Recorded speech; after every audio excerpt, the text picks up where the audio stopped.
got some movement on the offensive line, I do believe. Dejon Edwards, no, this is Savon Clark, the walk-on in the game at running back. He'll get his first carry of the game here in the national championship. He angles to the right into the boundary and out of bounds around the 20, make it the 31-yard line. Gain of 6 for Clark. Kamara and Hodges Tomlinson in the secondary forced him into the sideline for the stop. And Scott, what a difference a week makes. You know, last Saturday night we're in the fight of our life. Win a game that really, I don't think anybody believed we had a shot at winning, and find a way to claw back in the fourth quarter where we dominated, won that quarter 18-3, and it rolls into this week where it's just been a celebration. Clark with a big hole on the right side, finds the gap and hits it hard across the 45, close to midfield, out of bounds at the 49. Kamara, the free safety, pushes him into the TCU sideline. Boy, another big hole opened up there by the Georgia offensive line. Doesn't matter who's in there right now. And Clark, even though he ran out of bounds, clock continues to run. We've got Erickson at center, then Jared Wilson's in the game, Austin Blaskey, Dylan Fairchild, Chad Lindbergh. Savon Clark is the running back. Rylan Godey is the tight end. I saw him in there a few minutes ago. He's still on the field. Jackson Meeks is at one receiver. Muse is at one. And Dylan Bell. Run it with Clark. Sidesteps a man at the line of scrimmage at the 50 and into Frog territory at the 46. Obi Izor, a reserve safety, makes the tackle for TCU. They got about 6 more. Going to be second down and 4, maybe 5. Yeah, more substitutions coming into the game. Dogs emptying the bench right now. What a great experience for so many guys that never thought they'd see the field on this stage.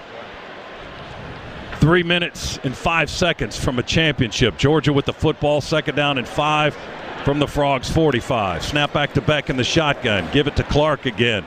Savon trying to fight loose of the grip of the defender at the 45. He'll fall forward, struggling for 2 yards to the 43. Jamoy Hodge, the linebacker, hanging on for dear life to get Clark on the ground. Georgia football brought to you in part tonight by Pruitt Health, where family makes us stronger, proud partner of the Georgia Bulldogs. And Georgia football brought to you in part as well by your Atlanta area BMW centers, providing legendary performance, exceptional offers, and a premium ownership experience. Visit BMWATL.com today. Proud sponsor of Georgia Athletics. Beck goes under center this time. Will turn and hand it to the lone setback, Savon Clark. He angles outside the right tackle, trying to use a block from Meeks outside the numbers to the right. Not a lot of space there. TCU going to bring Clark down right around the 40-yard line with Hodge. But the Dogs didn't need a whole lot. They pick up the first down. No, still enough to get the first down, and now minute 56 away, minute 55 away from a celebration that was hard-earned. Clark got 3, and now with 1:40 to go before a championship, Georgia's going to go into the victory formation. Oh, how sweet it is. Carson Beck will take the snap from Warren Erickson and take a quick knee to the cheers of the Georgia faithful here in Los Angeles, California. 80 seconds to a title. Unbelievable performance by Georgia tonight. 65-7. Let's go ahead and get our ID break out of the way. Pause 10 seconds. Station identification. Bulldog Sports Network.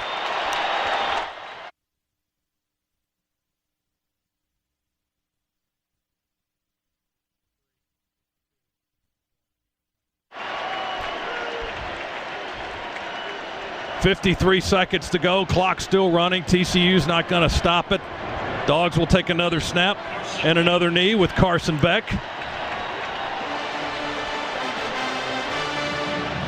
And we may have to snap it one more time. Yep, we will. Just a couple of seconds difference between the game clock and the play clock. And this will be the last snap of the 22 season. There it is. Beck takes the knee. And the countdown begins, 23 seconds.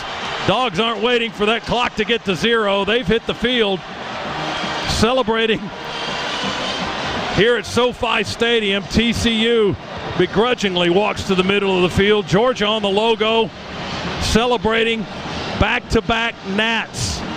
Perfection wears red and black tonight. 15-0. The Dogs have done it and won a second consecutive national title.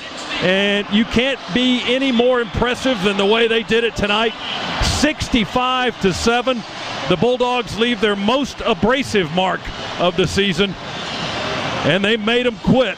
Let me tell you what, 65-7 the final, and let's soak it in. Scott, it was a perfect game to cap off a perfect season. So many questions coming into this game about the Dogs and the last two games that they had prior to playing TCU, where it looked like chinks were finally in the armor of this Georgia defense against LSU, against Ohio State. Somehow we find a way to go win and raise question marks everywhere. Today there are no question marks. A perfect season for a Dogs team that continue to fight, continue to get better, led by one of the grittiest performers in Stetson Bennett that the college game has seen. And what a way to cap off this season. What a way to cap off his career. Dogs on top of the mountaintop once again. 868th program victory. None more memorable than this one tonight, as the confetti flies up and down and all over SoFi Stadium, the open-air stadium. The wind is blowing it around up into our booth here, high atop the stadium in the left end zone. 15-0, never been done before in Bulldogs sports history. Back-to-back championships, the first to ever do it in the college football playoff era, and the first team to win back-to-back titles since Alabama a smidge more than a decade ago. But that was in a different format. This Georgia team dominated from start to finish tonight. The Horned Frogs were no match for the Bulldogs. And the Dogs are going to get some more hardware momentarily as they move the stage onto the field, down to the far right end. It's time to celebrate. I think some people are already celebrating, if I know what I'm smelling, if you know what I mean. Oh, my goodness. The policy has been waived at SoFi Stadium. Well, the cigars are out on the field right now. That ain't it. As players are getting them passed around, we're holding up newspapers with the headline "Perfect" on them. And it was. It was indeed. I mean, you struggle to find some second half adjustments for this team that we did to start the second half, and the second half was almost as much perfection as the first half. To win this game, a national championship stage, by 58 points is unimaginable.